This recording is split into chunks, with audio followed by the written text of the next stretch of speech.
چلیں جی حضرت سلیمان علیہ السلام کے واقعے پر آ جائیں. سلیمان علیہ السلام کے واقعے میں ایک پلس پوائنٹ ہے ماشاءاللہ، آپ سب نے اس واقعے میں بھی اسرائیلی گند کو قبول نہیں کیا. اللہ بہت برکت ہے بیٹا، یہ ایپ نکل گیا نا تو بس آپ سمجھ لیں 70% قرآن آپ کی غلطیوں سے پاک ہو گیا.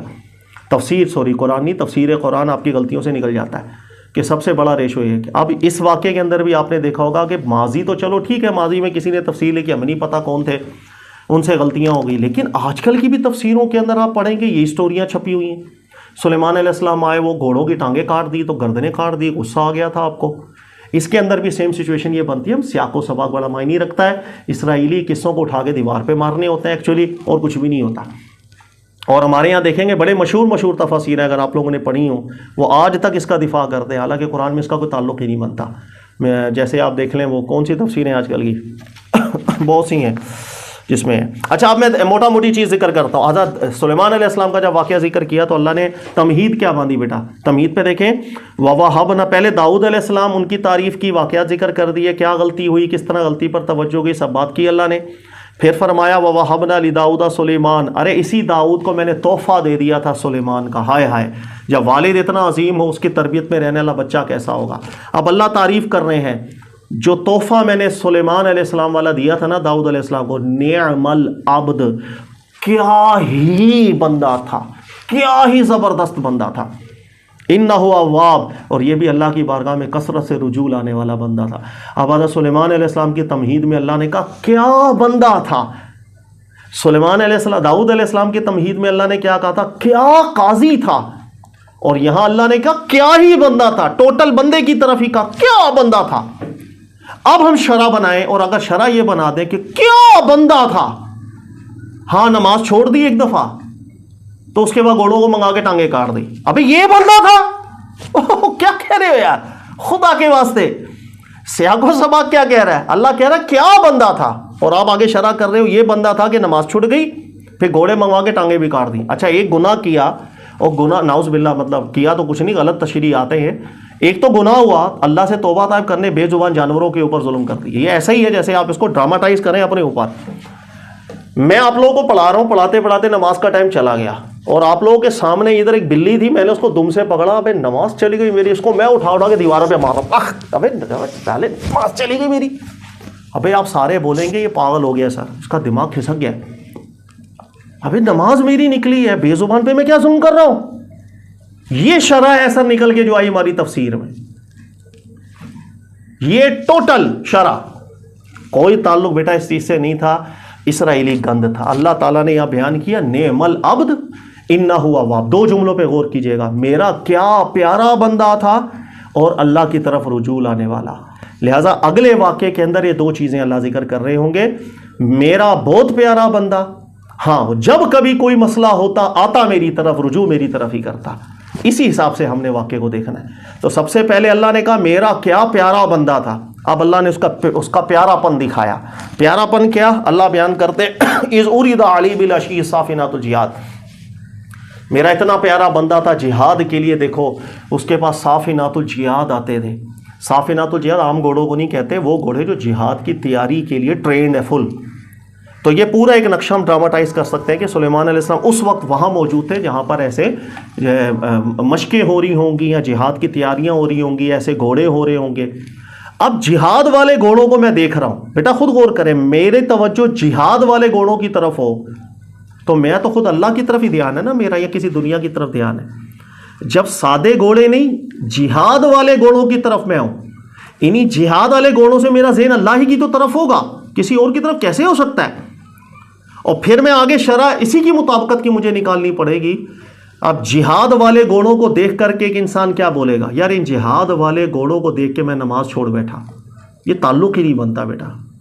اس لیے یہاں پر درست بات یہ انی احببت حب الخیر. پھر آپ نے اعلان کیا سلیمان علیہ السلام نے، جتنی مرضی مال و دولت ہے، یہ جو گھوڑوں کی صفیں 10 صفیں ہیں، مجھے جو ان سے پیار ہے، ان ذکری ربی، اس کا سبب صرف اللہ ہے، اللہ کے ذکر کے لیے، اس کی یاد کے لیے ان سے پیار ہے. اب آپ کو پیچھے سے بات بنے گی نعم العبد، کتنا پیارا بندہ ہے، تو پیارگی بیان ہوگی نا آگے. پھر آگے حتی توارت بالحجاب ردوها علی فطافق مسحا بسوق والاعناق، یہاں تک آپ سب نے بالکل ٹھیک بات کرتی چلے گئے، کوئی ٹانگیں کاٹنے کی بات یعنی کہ مجھے جس سے پیار ہے اللہ کے لیے تو میں اس کے اوپر ہاتھ بھی پھیروں گا تو ثواب کا مستحق ہوں گا. سمپل سی بات ہے, مجھے اپنے لیے دنیا کے لیے پیار نہیں, اللہ کے لیے پیار. پھر اللہ نے اب دوسری بات کیا کی تھی, بہت پیارا بندہ یہ بھی آتا میری طرف ہی ہے, اگر اس کو کبھی بھی پتا چلے نا کچھ غلطی ہوئی خطا ہوئی آتا میری طرف, رجوع میری طرف ہی کرتا ہے. تو پہلے اللہ نے ذکر کیا کتنا پیارا بندہ ہے, اس کی وضاحت کر دی. پھر دوسری طرف اللہ تعالیٰ نے ذکر کیا وَلَقَدْ فَتَنَّا سُلَيْمَانَ, اور ہم نے بھی آزمائش میں ڈال دیا تھا سلیمان کو ایک دفعہ. وَأَلْقَيْنَا عَلَىٰ كُرْسِيهِ جَسَدًا, اور ایک دفعہ انہی کی کرسی پر مثل جسد کے ہم نے ڈال دیا تھا. ایسا جسم جس میں روح نہیں, ایسا جسم یعنی ایک بندہ لیکن اس کے پاس طاقت نہیں, جسے ہم کہتے ہیں نا بے جان نما. یہاں تک بھی آپ نے بالکل ٹھیک بات نکالی. اب اگلی دعا ہمیں بتائے گی کہ اگلی کانٹیکسٹ بتائے گا کہ ایکچولی کیا ہوا تھا, کیونکہ اس کے بعد دعا کیا کی, جب اللہ تعالیٰ کی طرف رجوع کیا تو آپ نے دعا کی رب اغفر لی وہب لی ملکا لا ینبغی لأحد من بعدی, اللہ مجھے طاقت چاہیے اور ایسی طاقت چاہیے میرے علاوہ کسی کے پاس نہ ہو. اچھا ایسی طاقت کیوں مانگی, ابھی یہ بھی میں سمجھا دیتا ہوں, کیونکہ ہمارے یہاں آتا ہے یار یہ کیا بات اللہ مجھے اتنا پیسہ دے کسی اور کو نہ دے, یہ تو یہ کنجوسی ہوتی ہے, حسد ہوتا ہے. میں بولوں اللہ سب کو دے مجھے بھی دے, لیکن یہ دعا ایکچولی کیا ہے وہ بھی سمجھاتا ہوں. لیکن دعا یہ ہے کہ آپ نے پھر دعا اللہ سے یہ مانگا تھا کہ اللہ مجھے طاقت چاہیے جو کسی اور کے پاس نہ ہو. اس کا مطلب ہے پیچھے جس آزمائش میں آپ کو ڈالا گیا تھا اس میں طاقت چھیننے کی بات تھی, کانٹیکسٹ بتا رہا ہے. اب وہ کیا طاقت چھیننے کی بات تھی, یہاں پر کئی لوگ سمجھتے ہیں کہ قرآن مسانی بن کر نہیں آتا, مسانی بن کر آتا ہے اس لیے کہ اگر ایک واقعہ قرآن میں ایک ہی جگہ آ رہا ہو, ٹھیک ہے, لہذا اس ایگزیکٹ واقعے کو تو ہم قرآن میں کسی اور جگہ پا نہیں سکتے, لیکن ہم اس ٹاپک کو مسانی بنا سکتے ہیں کہ وہ ٹاپک کیا چل رہا ہے. سر ٹاپک کیا ہے, غور کیجئے گا. ٹاپک یہ ہے کہ جہاد کے گھوڑے تھے, اس کا مطلب ہے جہاد کہیں نہ کہیں جہاد ہو رہا تھا, جہاد کی ٹریننگ ہو رہی تھی, جہاد کے لیے قافلے بھیجے جا رہے تھے. اور سلیمان علیہ السلام کی پوری زندگی جہاد والی گزری ہے, داؤد علیہ السلام کی بھی جہاد والی گزری ہے. تو کہیں نہ کہیں جہاد ہو رہا ہے. بیچ میں اللہ نے ذکر کیا کہ آپ پر آزمائش آئی, ایسا تھا جیسا میں جان نہیں. پھر آپ نے اللہ سے اور دعا کی اللہ مجھے اور طاقت دے کہ میں غالب آؤں مغلوب نہ ہوں. تو جہاد ہو رہا ہے, بیچ میں طاقت گئی, پھر دعا کی اللہ طاقت دے. تو اس کا مطلب کہیں نہ کہیں موضوع یہ چل رہا ہے جہاد کے سرکمسٹانسز کے اندر کوئی نہ کوئی ان پر امتحان آیا ہے. قرآن تو بالکل واضح کانٹیکسٹ بتا رہا ہے. اب اس کا مسانی کیسے دیکھا جاتا ہے, مسانی موضوع کے حساب سے دیکھا جاتا ہے کہ کیا قرآن پاک نے اللہ کے کوئی نبی ہوں, اللہ کے کوئی رسول ہو, جہاد بھی وہ کر رہے ہوں اور جہاد کے اندر آزمائش بڑی سخت آ جائے, ایسا ہوتا ہے کیا؟ ارے بالکل ہوتا ہے. ابھی آپ نکال لیں, جیسے سورہ توبہ نکالیں, قرآن میں اس کے بہت مسانی ربط آپ کو مل جائیں گے. جیسے سورہ توبہ نکال لیں اور آیت نمبر بیٹا کیا آیت نمبر ہے, یہ آیت نمبر 25 آئی تھنک نکال لیں. لَقَدْ نَصَرَكُمُ اللَّهُ فِي مَوَاطِنَ كَثِيرًا, اللہ فرما رہے ہیں کہ ہم نے آپ کی بہت سی جگہوں پر مدد کی ہے. وَيَوْمَ حُنَيْن, اور حنین کے دن بھی ہم نے آپ کی مدد کی تھی. اِذْ أَعْجَبَتْكُمْ كَثْرَتُكُمْ, ہوا کیا تھا پتہ ہے کہ جب تم لوگ متعجب ہو گئے تھے کہ ہم بہت ہیں, تعداد بھی بہت ہے, ایک خود پسندی کا عنصر آنے لگ گیا تھا. ارے بھائی جب ہم کم تھے تو کافروں کو مار دیتے تھے, اب تو ہم طاقت میں بھی زیادہ ہیں, ٹینشن نہیں ہے. تو جسے کہتے ہیں نا خود پسندی آ جانا. تو کہیں نہ کہیں صحابہ کے گروہ میں جو نئے نئے مسلمان بھی ہوئے تھے یہ تھوڑا گڑبڑ ہو رہی تھی. تو کہہ رہے ہیں جس وقت تم نے اپنی کثرت پہ تعجب کیا تھا, لیکن فلم تغنی عنکم شیئا, لیکن مسئلہ اللہ کی طرف سے آزمائش کا آیا. وضاقت علیکم, اور تم پر زمین تنگ ہو گئی تھی. الفاظ پہ غور کرنا ہو, تم پر زمین تنگ ہو گئی تھی. ثم ولیتم مدبرین, اور اس وقت تم لوگ پیچھے بھی ہو گئے تھے. ثم انزل اللہ سکینہ, لیکن اللہ کی پھر مدد آئی اور اللہ تعالیٰ نے اپنے رسول پر مومنین پر سکونت نازل کی اور ایسے جنود بھی بھیجے تھے جن کو تم دیکھ نہیں پاتے تھے, اور کافروں پر عذاب بھی کیا تھا. سر یہ میں نے ایک چیز بیان کی, اس موضوع کے مسانی اور بہت ہیں. تو کئی دفعہ ایسا ہوتا ہے جہاد ہو رہا ہے کفار کے خلاف, لیکن مسلمان یا وہ جو گروہ ہوتا ہے وہ گروہ سے کوئی ایسی بے صبری ہوتی ہے, اللہ کے رسول کی اطاعت اور اتباع نہیں ہو پاتی, جس سے وہ حق کا گروہ بھی بڑی شدید آزمائش میں آ جاتا ہے. وَلَّيْتُمْ مُدْبِرِينَ, ضَاقَتْ عَلَيْكُمُ الْأَرْضُ, زمین تنگ ہو گئی, پیچھے ہو گئے, لیکن اللہ کی پھر بھی نصرت شاملہ ایٹ دا اینڈ ہوتی ہی ہوتی ہے. غالب مسلمان رسول ہی ہوتا ہے اللہ کا. تو سر ایسی مثالیں قرآن نے بہت سی بیان کی ہیں. اب یہ جب مسانی موضوع بنا, اب دیکھیں آپ کو سمجھ میں آ جائے گا. سلیمان علیہ السلام اللہ کہہ رہے ہیں کیا میرا بندہ, بادشاہ تھے, مال و دولت تھی, لیکن دیکھ وہ جہاد کی تیاری اللہ کے لیے بادشاہت کو استعمال کیا. پھر اعلان بھی لوگوں میں کیا کرتے تھے کہ مجھے اگر ان سے دولت سے پیار ہے، یہ اتنا کچھ اللہ نے مجھے دیا تو للہ پیار ہے، یہ اللہ نے تعریف کی. پھر انہ اواب کے بارے میں اللہ نے بیان کیا کہ میں نے اسے ایک دفعہ آزمائش میں بھی ڈالا تھا اور وہ اپنی ہی بادشاہت والی کرسی پر ایسے تھے جیسے جسد ہوتا ہے، آپ کی طاقت چھینی، وہ آزمائش آئی، اور اس آزمائش موضوع مسانی صورت میں بتا دیتا ہے آ جاتی ہے. جہاد کی راہ میں ہر دفعہ ڈائریکٹلی کامیابیاں نہیں ہوتی ہیں، کبھی کبھی سامنے سے بھی ایسا زبردست اٹیک ہوتا ہے کہ بالکل طاقت کمزور ہو جاتی ہے. تو جس وقت ایسا ہوا سلیمان علیہ السلام نے کیا کیا؟ اب اللہ نے اوپر دوسری تعریف کی تھی انہ اواب، وہ پریشان نہیں ہوتا، فوراً اللہ کی طرف آتا ہے. تو فوراً سلیمان علیہ السلام اللہ ہی کی طرف آئے اور کہا کہ دعا کی، ربی حب لی ملکا، اللہ تعالیٰ مجھے طاقت دے دے اپنی طرف سے. اور کیسی طاقت ہے؟ لا ینبغی لأحد من بعدی، کہ اے اللہ یہ طاقت کسی اور کے پاس نہ ہو. اب سوال یہ پیدا ہوا کہ اس آیت کو بھی میں حل کروا دیتا ہوں. اکثر اوقات اس آیت کا ترجمہ کیا جاتا ہے لا ینبغی من بعدی، اللہ تعالیٰ میرے بعد یہ طاقت کسی کو کبھی نہ دینا. یہ ترجمہ یہاں پہ ٹھیک نہیں بنتا. عربی کے اندر بعد کا لفظ بعد کے لیے بالکل آتا ہے، بعد کا لفظ غیر کے لیے بھی آتا ہے.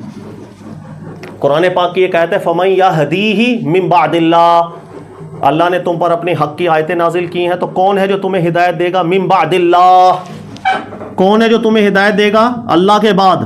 سر یہاں بعد مطلب بعد ہے، اللہ کے بعد کون سی ذات ہے؟ اللہ کے بعد کون سی ذات ہو سکتی ہے جو ہدایت دے؟ آپ میں سے بتائیں، اللہ کے علاوہ. تو بعد کا لفظ عربی جاننے والا جانتا ہے، کانٹیکسٹ بتا دیتا ہے کہ کیا بات چل رہی ہے. کہ جس وقت سامنے کفار ہیں، سامنے دشمن ہیں، تو سلیمان علیہ السلام ایک آزمائش میں آئے. آزمائش جہاد کے حوالے سے تھی، کچھ نقصان ہوا، لیکن فوراً اللہ سے دعا کی کہ اللہ تیری اب مدد چاہیے، اور اللہ کے نبی ہیں، رسول ہیں، تو ظاہر ہے کافروں کے اوپر غلبہ بھی کرنا ہے. تو آپ نے دعا بھی ایسی مانگی کہ اللہ تعالیٰ مجھے وہ طاقت دے جو میرے علاوہ ان دشمنوں کے پاس نہ ہو. کیوں نہ ہو؟ تاکہ مسلمان ایمان والا جب حملہ کرے تو قابض ہو، غالب ہو، تیرا دین آگے چلے. سمپل سی بات ہے. تو یہاں بعد لفظ سے جو تعبیر کیا گیا بمعنی غیر، یہ تمام محققین علماء نے ذکر کیا ہوا ہے. آپ دیکھیں گے ابن کثیر، اس کے علاوہ تفسیر کبیر میں علامہ رازی نے بھی کیا ہوا، اور بہت سے علماء نے ذکر کیا کہ یہ بعد کا لفظ غیر کے لیے استعمال ہوا ہے، کانٹیکسٹ بتا رہا ہے. تو یہ ہے حضرت سلیمان علیہ السلام والا واقعہ بھی، جس کو ماشاءاللہ بہت اچھے طریقے سے حل کرنے کی کوشش کی. اور سلیمان علیہ السلام والے واقعے کے اندر تو آپ بہتوں کا نتیجہ تقریباً ٹھیک ہی تھا، کوئی نہیں مسئلہ. داؤد علیہ السلام والے واقعے میں تھوڑا سا ہو گیا تھا، کوئی نہیں. تو اللہ تعالیٰ بہت برکت ہے. سر میں اتنا دلی خوشی ہے مجھے کہ بہت آگے کے لیول کے اوپر ہم لوگ چلے گئے ہیں اور ڈسکشن کر رہے ہیں، قرآن حل کر رہے ہیں. لطف آنا چاہیے، سیاق و سباق ٹھیک ہونا چاہیے، سیاق و سباق کی مطابقت رکھ کے مسانی نظر ہو، سب کسی کے سامنے تحقیق پیش کریں، انشاءاللہ تعالیٰ مزہ آئے گا، لطف آئے گا. ٹھیک ہے جی. اچھا جی، اب ہم پیچھے آ جائیں. ہم لوگ کہاں پر تھے؟ سورہ ابتدا کی صورتوں کے اندر تھے. لہٰذا دیکھیں اب مجھے یہ اطمینان ہے الحمدللہ کہ اب مشکل موضوعات بھی ہم کریں گے. چھوٹی موٹی جہاں توجہ نہیں رہے گی وہ میں بیٹھا ہوں جی انشاءاللہ تعالیٰ. جہاں اللہ تعالیٰ نے جہاں مجھے ہوگی میں سمجھا دوں گا، جہاں مجھے بھی نہیں ہوگا ہم بھی سیکھیں گے انشاءاللہ. اس کی آپ ٹینشن مت، لیکن مشکل موضوعات سے آپ گھبرائیے گا نہیں. لہٰذا اب میں آپ کو مزید مشکل، اس سے بھی تھوڑا اگلے لیول کے اوپر ہم جاتے ہیں، اور آپ کو میں موضوع دیتا ہوں جس کو ہم نے حل کرنا ہے، اور بہت لطف آئے گا آپ لوگوں کو. سورہ نساء نکالے ذرا. اچھا بائی دا وے میں ذکر کر دوں، قرآن پاک میں 3 طرح کی آیات ہوتی ہیں. دیکھیے گا، ایک وہ آیات ہوتی ہیں جو بالکل سیدھی سادی، جس کے اندر کوئی علمی مباحث اتنے زیادہ نہیں ہوتے. مثال کے طور پر اللہ تعالیٰ نے کسی جگہ ذکر کیا اے ایمان والو اصبروا، صبر رکھا کرو، واتقوا اللہ، اللہ کا خوف رکھا کرو، لعلکم تفلحون، تمہیں کامیاب. ایسی آیتیں حل ہو جاتی ہیں، وہ تو ہم بھی کر لیں گے، آپ بھی کر لیں گے. تو مین چیز ہے وہ موضوعات کو قرآن میں حل کرنا کہ جس کے اندر مسانی بنانے کی ضرورت ہے، جس کے اندر ایک علمی تحقیق ہوتی ہے. جب ہم اتنے مشکل موضوعات حل کر لیں تو سر یہ جو سادی آیات ہوتی ہیں یہ تو ٹینشن ہی نہیں ہے. اس لیے ایسی جو موضوعات ہوتے ہیں میں اس کو نارملی نہ ورک میں لے کے آتا ہوں، وہ کر لیں گے. ہم بڑے بڑے موضوعات چھیڑیں گے تاکہ کانسیپٹ ہمارا بھی کلیئر ہو، کیا غلطی پھیل رہی ہے، کیوں غلطی پھیل رہی ہے، ہمیں پتہ چلے. سر موضوع میں آپ کو دے رہا ہوں، سورہ نساء کی آیت نمبر لیں 25. اللہ بیان کریں وَمَن لَّمْ يَسْتَطِعْ مِنكُمْ طَوْلًا أَن يَنكِحَ الْمُحْصَنَاتِ، اگر تم میں سے کوئی طاقت نہیں رکھتا کہ وہ آزاد لڑکی سے نکاح کر پائے، ایمان والی آزاد لڑکی سے نکاح کر پائے. اگر تم میں سے کوئی طاقت نہیں رکھتا کہ وہ نکاح کر سکے آزاد عورت سے، فَمِمَّا مَلَكَتْ أَيْمَانُكُمْ، تو پھر وہ نکاح کرے مِمَّا مَلَكَتْ أَيْمَانُكُمْ سے، یعنی جسے ہم لونڈی کہتے ہیں، لونڈی سے نکاح کرے، مِن فَتَيَاتِكُمُ الْمُؤْمِنَاتِ، ان میں سے بھی وہ جو ایمان لے کر آئی ہیں۔ پھر اللہ نے فرمایا فَانْكِحُوهُنَّ، لہٰذا تم نکاح کرو ان لونڈیوں سے، بِإِذْنِ أَهْلِهِنَّ، ان کے مالکوں کی اجازت کے ساتھ، وَآتُوهُنَّ أُجُورَهُنَّ، پھر ان کو مہر بھی دیا کرو پراپر، محصنات، اعلانیہ نکاح کرنا ہے، غیر مصافحات ولا متخذات اخدان، چھپ چھپا کے کوئی حرکت نہیں ہونی چاہیے، اعلانیہ ہو، نکاح اعلانیہ ہونا چاہیے۔ اب یہ آیت ہے، اب میں آپ کو کام جو دے رہا ہوں سر غور کیجئے گا، موضوع یہ ہے لونڈیوں سے کیا بغیر نکاح کے ریلیشن ہوتا تھا؟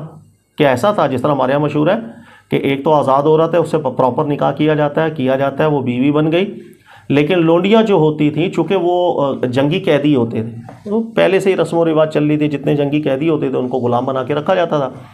تو ہمارے دین کے اندر بھی جب وہ غلام کا سلسلہ چل رہا تو قرآن پاک نے اصلاح کی، ان کے حقوق متعین کیے۔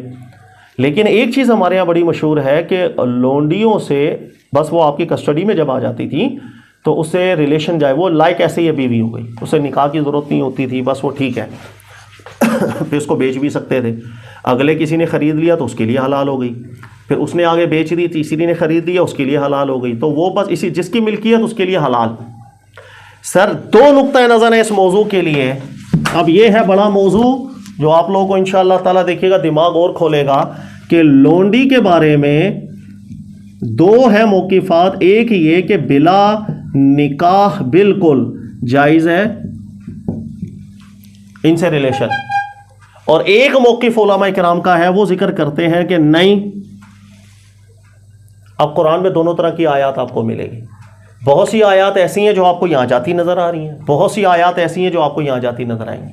مثال کے طور پر اللہ نے بیان کیا الا علی، جیسے سورہ 18واں سپارہ کھولے، پہلی ہی اس کی آیت ہے سورہ مومنون، پہلی آیت میں پڑھ دیتا ہوں۔ یہ اللہ نے ذکر کیا قد افلح المومنون، فلاح پا گئے ایمان والے، الذین هم فی صلاتہم خاشعون۔ اچھا پھر آگے اللہ نے ذکر کیا والذین هم لفروجہم حافظون، جو اپنی شرم گاہوں کی حفاظت کرتے ہیں، الا علی ازواجہم، مگر اپنی ازواج پر، اپنی ازواج کے ساتھ، ازواج مین بیویوں کے ساتھ، او یا ما ملکت ایمانکم، یا لونڈیوں کے ساتھ جن کے وہ قابض ہوئے، فإنہم غیر ملومین، ان پر کوئی عیب نہیں۔ لہذا یہ جو قرآن کی آیت ہے تو واضح بتا رہی ہے بیوی لونڈی، بیوی لونڈی، اور بیوی کو زوج لفظ سے تعبیر کیا، اس کو صرف لونڈی لفظ سے تعبیر کیا، واضح اشارہ تو ہے قرآن پاک کا کہ یہ صرف قبضے کے اندر آنا انف ہے۔ تو کچھ آیتیں یہاں جاتی نظر آئیں گی۔ اچھا کچھ آیتیں جیسے میں نے ابھی سورہ نساء کی پڑھی، یہاں اللہ بیان کر رہے ہیں اگر تم آزاد عورت سے نہیں نکاح کر پا رہے کوئی بات نہیں، لونڈی سے نکاح کرو، اللہ نے نکاح کی بات کی۔ اچھا پھر اللہ نے کہا نکاح کرنا ہے تو اس کے مالک سے اجازت لے کے کرنا ہے۔ اب میں آپ کو واضح اشارہ دے رہا ہوں، سر اشارہ غور کیجیے گا، ایک مالک ہے اس کے پاس لونڈی ہے، اور آپ کے نزدیک لونڈی جس کی ملکیت میں ہو تو وہ سمجھ لو اس کی بیوی ہے، تو اس کا یہ مطلب ہے اللہ کہہ رہے ہیں فَانْكِحُوهُنَّ بِإِذْنِ أَهْلِهِنَّ، یعنی میں اسی مالک کے پاس جا کر بولوں کہ یار ہاذا جو تیری مثل بیوی، اس سے میں نکاح کرنا چاہ رہا ہوں، یہ کہا ہے اللہ نے۔ کسی کو سمجھ آئیے یا نہیں سمجھے میں کیا کہہ رہا ہوں؟ سمپل سی بات ہے یار، لونڈی بغیر نکاح کے بھی ہوتی تو بیوی کی طرح ہی ہے نا، اس سے اولاد بھی ثابت ہوتی ہے، نسب بھی ہوتا ہے۔ اچھا اللہ کہہ رہے ہیں لونڈیوں سے نکاح کرو، پھر اللہ نے کہا لیکن نکاح کے لیے اس کے مالک کی اجازت لے لینا۔ اب میں ایک مالک کے پاس گیا جس کے پاس لونڈی ہے، لونڈی کا مطلب اس کی بیوی ٹائپ، لونڈی کا مطلب کہ وہ اس کی ایسے ہی ہے، اس سے بچے ہیں، وہ باپ ہے، یہ ماں ہے۔ تو جب یہ اس کی بیوی ہی ہے ایک طرح سے، تو میں جا کے اصل میں کیا اسے رشتہ مانگوں گا، یار یہ ذرا چھوڑنا تو اپن کو چاہیے یار۔ وہ کہے گا تو نے اس پر ڈورے کب سے ڈالنا شروع کیے ہوئے بھائی، یہ بتا، یہ تو میری بیوی کی طرح گھر پہ ہے، تیرے کو پسند کیسے آئی ہے؟ تو اگلے کے گھروں کے اندر گھس کے ان کی بیویاں ہوں یا لونڈیاں ہوں، ہے تو حلال، تو نظر کیسے رکھ رہا ہے؟ یہ آیت مجھے سمجھانی ہے آپ نے۔ اچھا نمبر دو یہ بھی سمجھانا ہے، ایک مالک ہے اس کی لونڈی ہے، اس نے کہا چل ٹھیک ہے یار اس سے تو تیرا میں نکاح کرا دیتا ہوں، اوکے میں نے اس سے نکاح کر لیا، اب یہ میری بیوی ہے، وہ مالک ہے اس کا، تو کیا اس کے لیے حرام ہو گئی؟ کیونکہ مالک کے لیے تو اللہ نے ادھر بھی اجازت دی ہے نا، جس کے تم مالک ہو تم حلال ہو، تو کیا یہ ایک عورت دونوں کے لیے حلال ہو رہی ہے؟ وہ مالک ہونے کی حیثیت سے حلال، میرے سے بیوی ہونے کی حیثیت سے حلال۔ اگر آپ بولو نہیں نہیں ایک سے حلال ہوگی، قرآن نے کہاں بات کی؟ اتنی مجمل بات قرآن کیسے کرے گا؟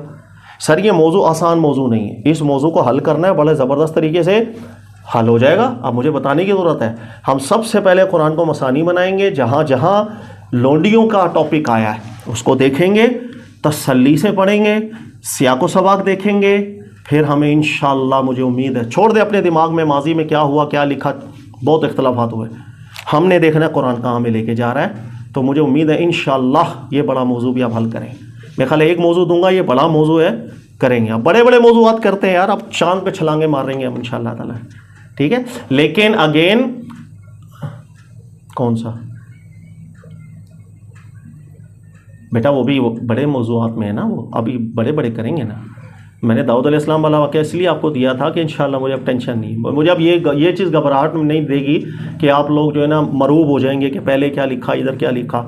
قرآن سے جواب لیں گے۔ ایک پیراگراف میں نے آج آپ کو بیان کیا محمد بن صالح عثیمین صاحب کا کہ قرآن کامل بات کر کے جاتا ہے۔ سر وہ کمال لونڈیوں پہ کیا بیان کر کے گیا ہے، اس کو ہم نے نکالنا ہے اچھے طریقے سے۔